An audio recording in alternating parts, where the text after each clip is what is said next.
اعوذ باللہ من الشیطان الرجیم بسم اللہ الرحمن الرحیم الحمد للہ رب العالمین الصلاة والسلام علی حبیبک و نبیک محمد صلی اللہ علیہ وآلہ وسلم وعلی ائمة المعصومین صلوات اللہ وسلام علیہم اجمعین اما بعد فقد قال اللہ تبارک و تعالی فی محکم کتابہ بسم اللہ الرحمن الرحیم شہر رمضان الذی انزل فیہ القرآن۔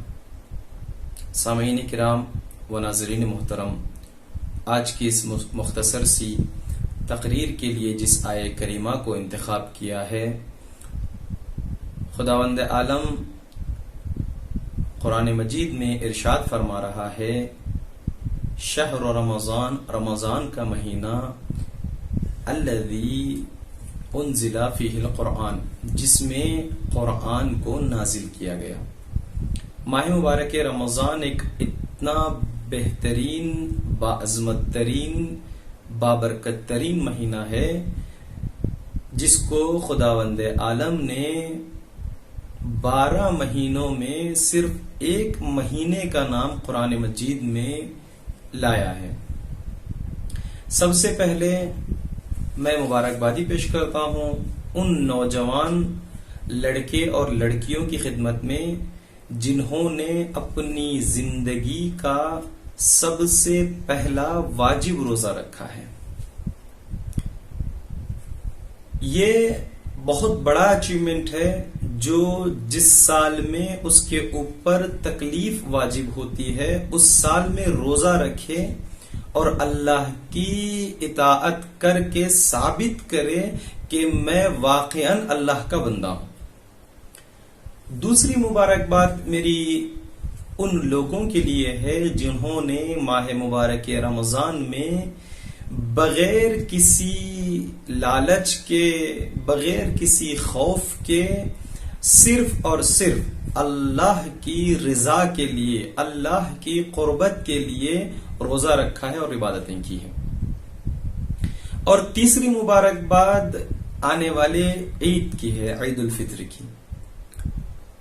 عزیزان محترم، اتنا بابرکت مہینہ ماہ رمضان ہے جس کے لیے امام سجاد علیہ السلام سلام بھیجتے ہیں، کہتے ہیں کہ السلام علیکہ یا شہر اللہ الاکبر، اے خداوند عالم کے بہترین، باعظمت ترین مہینے، تجھ پر سلام ہو۔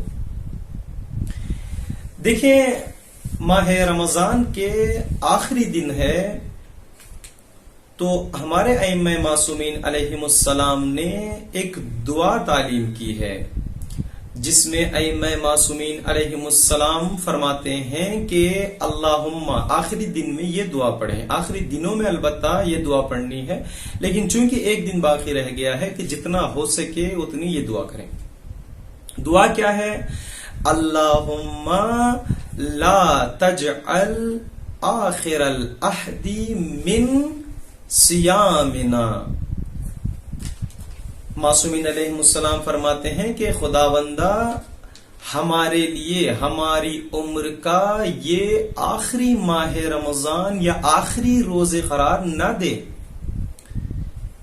ایاہو فإن، اگر تو نے ہماری تقدیر میں لکھ ہی دیا ہے کہ یہ ہمارا آخری رمضان ہے یا آخری روزے ہیں، تو یہاں پہ ارشاد فرماتے ہیں کہ فَإِن جَعَلْتَهُ فَجْعَلْنِي مَرْحُومًا وَلَا تَجْعَلْنِي مَحْرُومًا، اگر تو نے لکھ ہی دیا ہے کہ یہ آخری رمضان ہونا ہے تو ہمارے لیے مرحوم قرار دے، رحمت والا قرار دے، اور اگر ہم یہاں سے چلے جائیں تو ہمارے لیے بابرکت ہو، بارحمت ہو۔ وَلَا تَجْعَلْنِي، قرار نہ دے محرومن، ہمارے لیے۔ دیکھیں عزیزان محترم، ماہ رمضان میں خداوند عالم کی 3 عنایتیں ہم پر ہوتی ہیں، بڑے توجہ کے ساتھ سنیں۔ پہلی عنایت جو ہے وہ عام ہے، کامن ہے، سب کے لیے ہے۔ خداوند عالم کا رحمان ہونا سب کے لیے ہے. یہاں پہ کوئی میٹر نہیں کرتا آپ سنی ہیں، شیعہ ہیں، کافر ہیں. خداوند عالم اتنا بڑا رحمان ہے جس کی وسعت اتنی بڑی ہے خداوند عالم کی کہ وہ رحمان سب کے لیے ہے. دوسری خصوصیت جو دوسری عنایت ہے، میں ابھی امام کے احادیث کے ذیل میں اس کو ذکر کروں گا. دوسری جو خصوصیت ہے خداوند عالم کی وہ رحیمیت ہے. خداوند عالم کا رحیم ہونا یہ خصوص ہے، خاص ہے، عنایت خاص جس کو کہا کرتا ہے. یعنی پرٹیکولر عنایت جس کو کہا جاتا ہے وہ ہے. اور جو تیسری عنایت ہے وہ عنایت گنہگاروں کے لیے ہے. جو شیعہ جانے انجانے میں گناہ کر دیتا ہے، بعد میں پشیمان ہو جاتا ہے، اس کے لیے عنایتیں ہیں، اس کے لیے راہ حل ہے، راستہ ہے اس کے لیے. ابھی اس کو آپ احادیث کی روشنی میں دیکھیں گے. ہمارے وقت کے امام زمانہ عجل اللہ تعالی فرجہ الشریف نے بھی 3 عنایتیں ہم پر کی ہیں. ایک عنایت عام ہے. عنایت عام کس کو کہتے ہیں؟ عنایت عام اس کو کہتے ہیں اگر خود امام زمانہ کا وجود نہ ہوتا یہ دنیا، یہ جو اتنی دنیا ہم دیکھ رہے ہیں وہ تہس نہس ہو جاتی. اگر حجت خدا زمین پر نہ ہو تو دنیا برباد ہو جائے. دوسری عنایت بڑی توجہ کے ساتھ سنیں. دوسری عنایت خاص ہے، خاص لوگوں کے لیے عنایت ہوتی ہے. علامہ بحر العلوم اتنی بڑی شخصیت ہے. اب ان کی بایوگرافی، لائف ہسٹری آپ دیکھیں تو یہ آپ کے لیے ایک اسائنمنٹ ہے. آپ ان کے بارے میں تحقیق کریں، دیکھیں کہ یہ کتنی بڑی شخصیت تھی.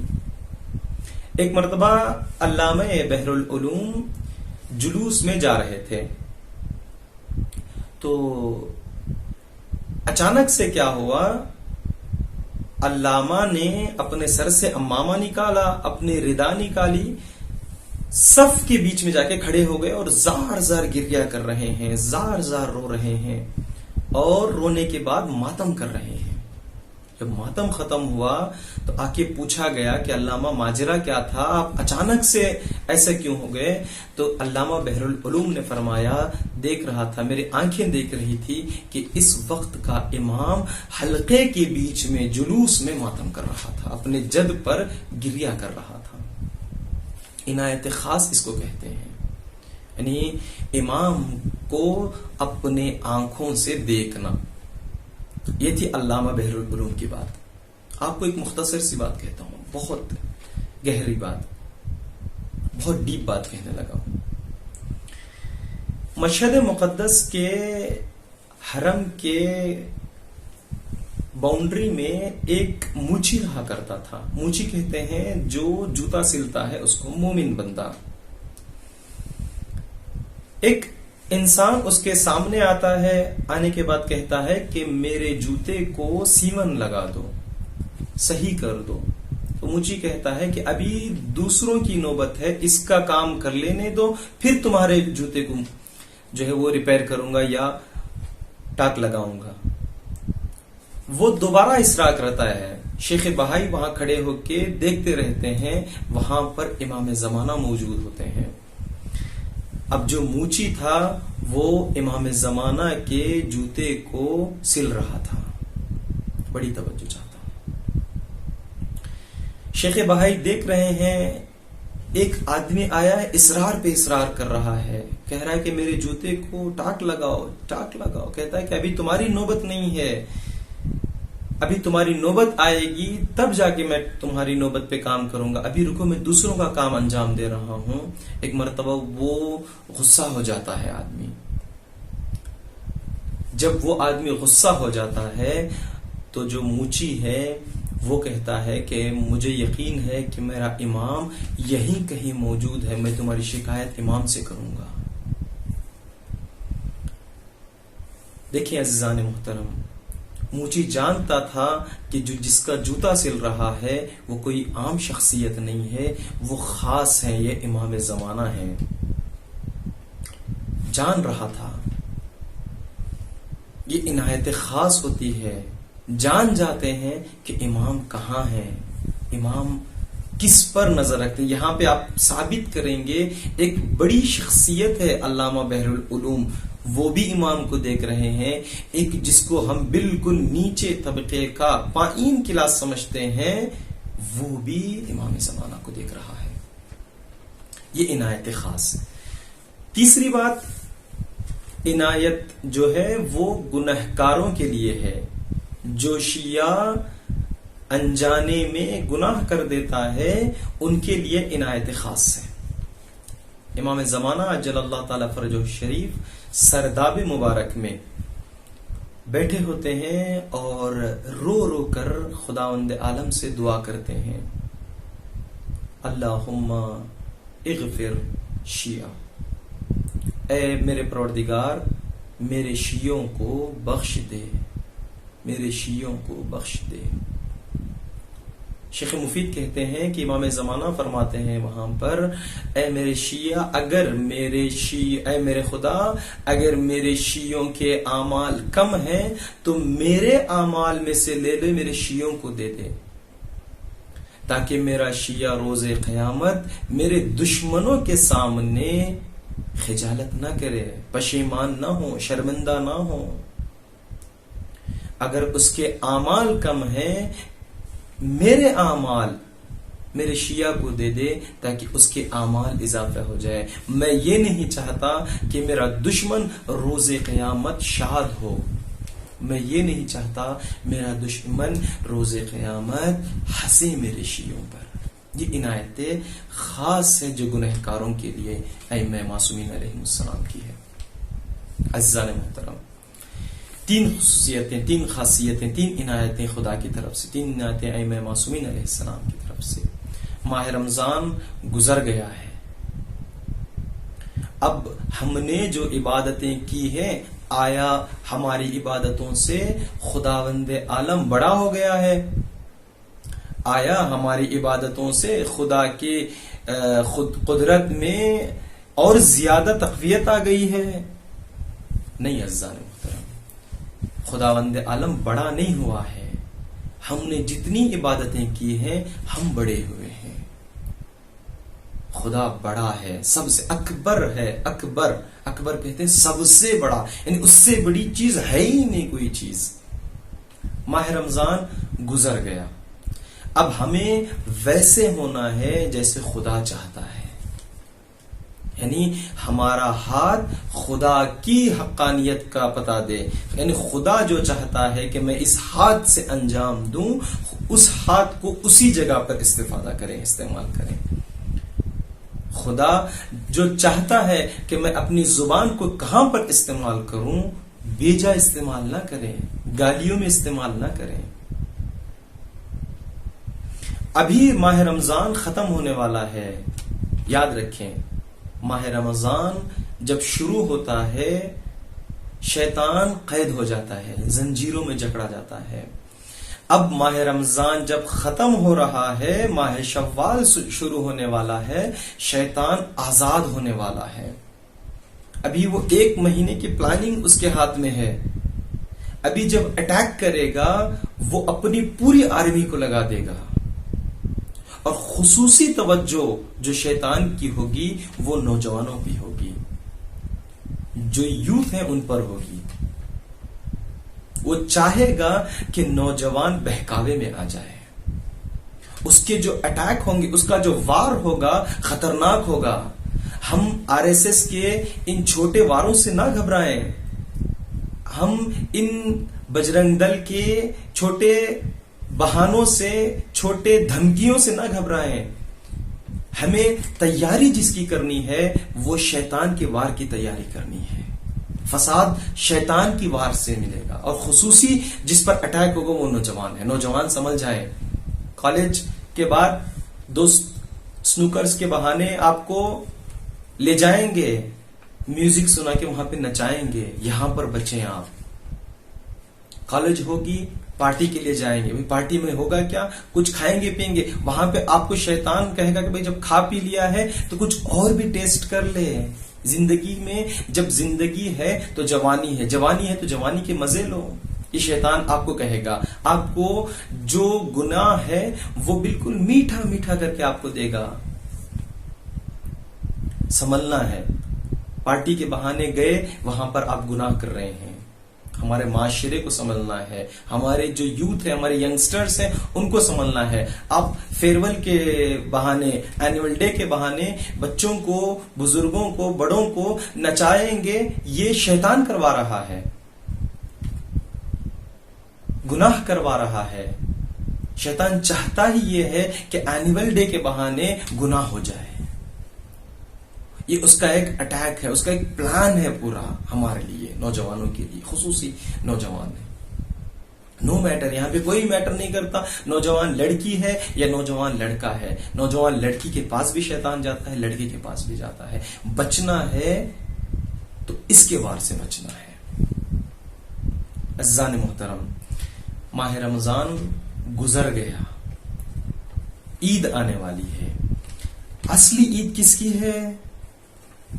اس کی ہے جنہوں نے شیطان کا مقابلہ کیا ہے.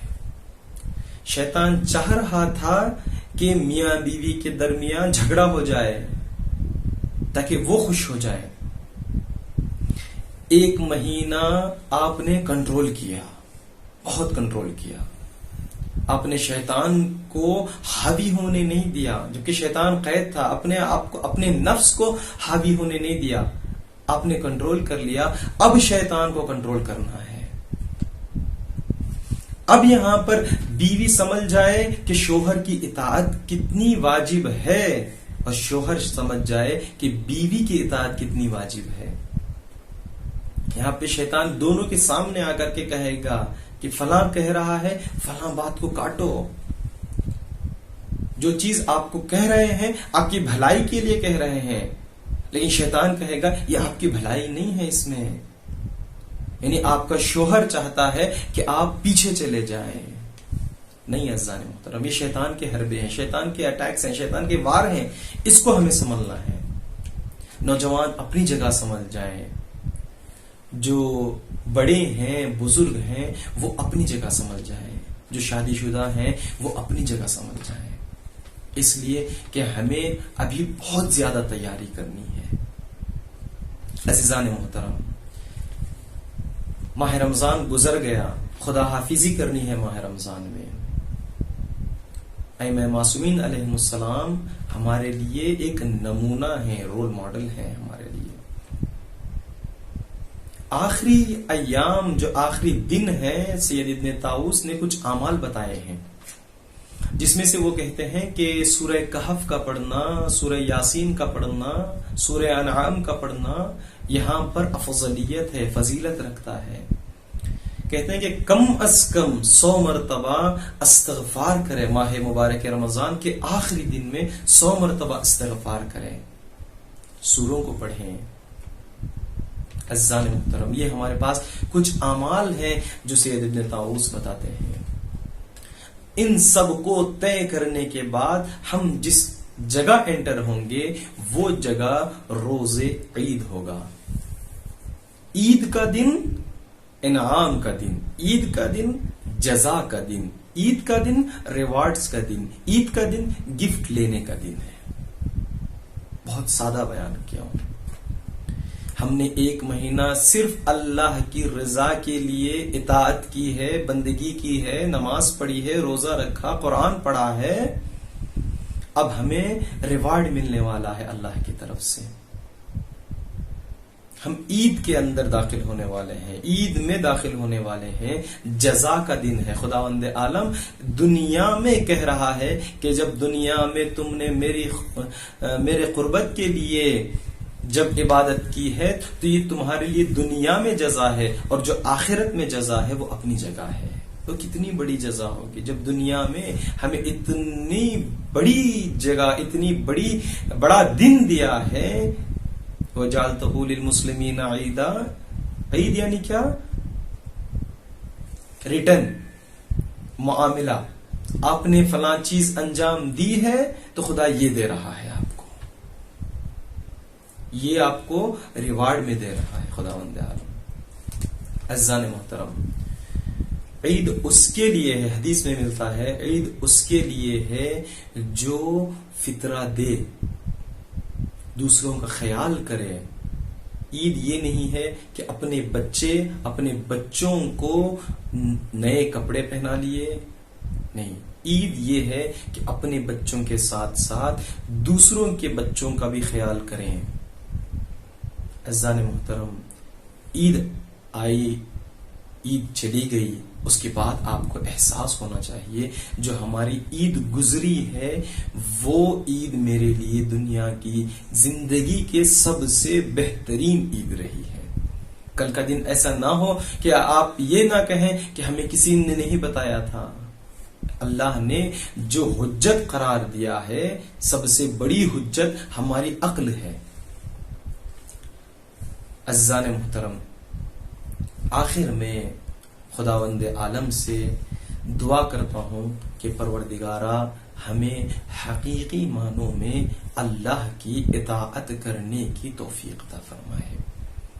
خدایا ہمیں امام زمانہ کا سچا سپاہی بنائے، کم از کم امام زمانہ کے جوتے اٹھانے کے قابل بنا دے۔ خداوندہ ہمارے اعمال سے ہمارے امام کو خوشنود فرما۔ خداوندہ دنیا میں جو جہاں جہاں شیعہ نے حیدر کرار پر ظلم کر رہا ہے اس کو نیست و نابود فرما، اور محمد و آل محمد کے صدقے میں تیرے ولی ہمارے امام زمان کے ظہور میں جلدی فرما، تاکہ ہم ان مصائب سے، ان مشکلات سے باہر نکل سکیں۔ والسلام علیکم ورحمۃ اللہ وبرکاتہ۔